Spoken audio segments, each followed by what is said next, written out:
The China Wars. Most people in the United States see China as the future of the world. The Chinese rise during the past 3 decades has been nothing but spectacular. But what is almost never considered is why now? If China's rise is so inevitable, why is it that only now, some 3,500 years after the Han Chinese first emerged as an ethnicity, is Chinese dominance so obvious and inevitable? The first warning that not all is as it seems is that the China mythos is ingrained nowhere more deeply than in the American psyche.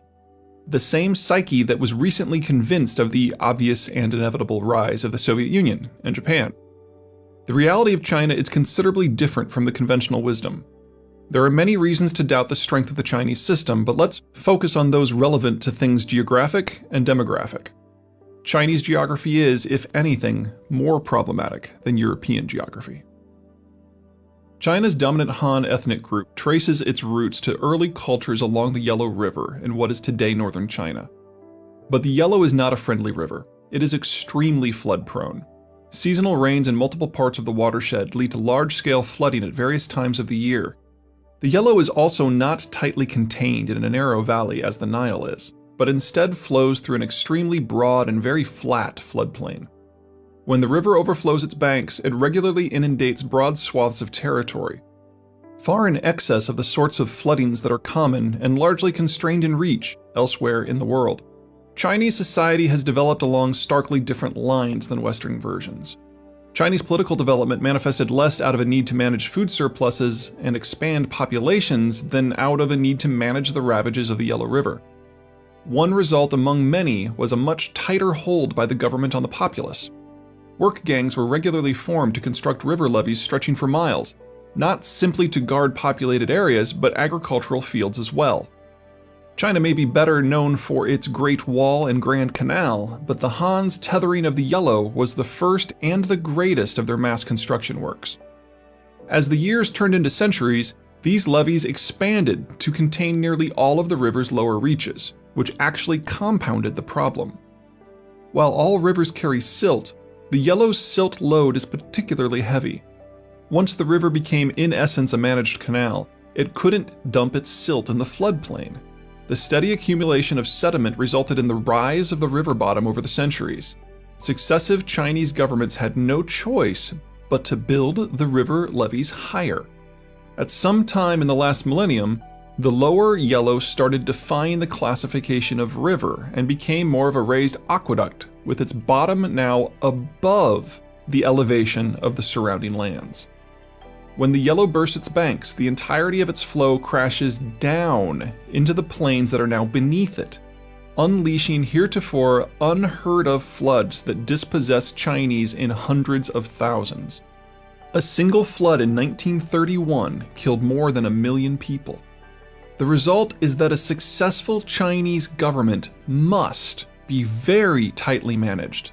The people must be fashioned in such a way that they can be hurled at engineering problems.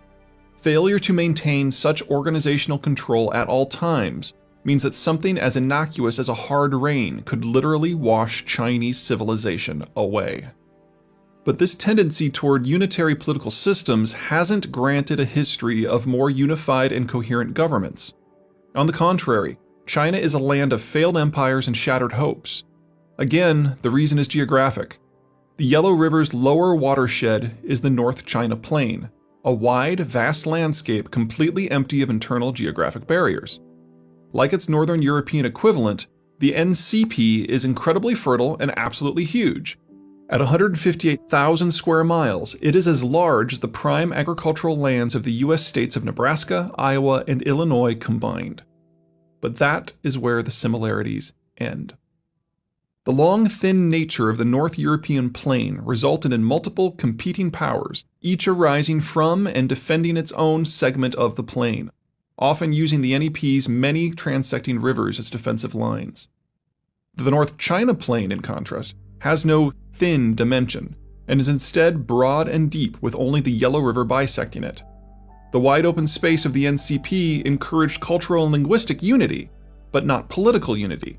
There are no local geographies from within which a local power could arise independently of its neighbors, and any local power that does successfully cohere is forced to use a great deal of its labor resources to tame the river. That commitment makes the successful power vulnerable, leaving less manpower available for defense. A rival does not even need to defeat it in battle, or even target the riverworks. It can simply distract the population at a critical time, such as during a hard rain, and let nature wash away the competition.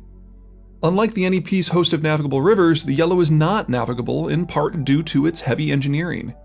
Northern China is as capital poor as Northern Europe is capital rich. Since capital has not traditionally been available in China in large volumes, and because high levels of labor concentration and control have been required to hold the river in place, and so are not available for things like technological development, China has not known the high levels of development or fast rates of technological advance that the West enjoyed once the Dark Ages ended. Where the NEP receives ample rainfall year-round, the NCP is subject to frequent periods of heavy flooding, even without the Yellow River's particular problems, or drought. The result has been regular population booms and busts, and a bust that reduces the population is one that risks allowing the river to rage out of control in the next wet season. The only way to endure a drought is to engage in large-scale irrigation, which requires mastering the river, making you a target for everyone else. Strategically, the result is a region shattered by multiple competing powers perfectly willing to inflict mass civilian casualties upon each other and even hurl their collective civilization down in order to gain a tactical advantage. The Chinese quite accurately refer to long stretches of their own history as the Warlord Era. Unifying northern China into an all-Han zone took nothing less than millennia of wars, civil conflict, and ethnic cleansing. And even once that was achieved, maintaining its unity requires a degree of oppression that is onerous by nearly anyone's standards but Beijing's own. The Chinese Civil War between the forces of Mao Zedong and Chiang Kai-shek, complete with its 7 million deaths, was but the most recent incarnation of this eternal pattern. Economically, the result is a system with little trade and even less technological innovation. The northern Chinese system is instead dependent upon the application of labor, mass labor, to whatever problems arise. Even the traditional Chinese staple food fits the pattern. Wheat requires sowing, harvesting, and threshing, and the rest of a wheat farmer's time could be spent on other exploits. Not so for paddy rice. It must be prepared before planting, planted stalk by stalk in specially prepared clay beds that can hold water. Flooded, fertilized, emptied, flooded again, emptied and dried, harvested stalk by stalk, threshed, threshed again, followed by a reflooding and refertilizing of the clay bed. It screams for a system in which the average person, that is, the average peasant, has no political voice whatsoever. What little time is not spent on such a labor-heavy food source is claimed by the state to achieve other aims.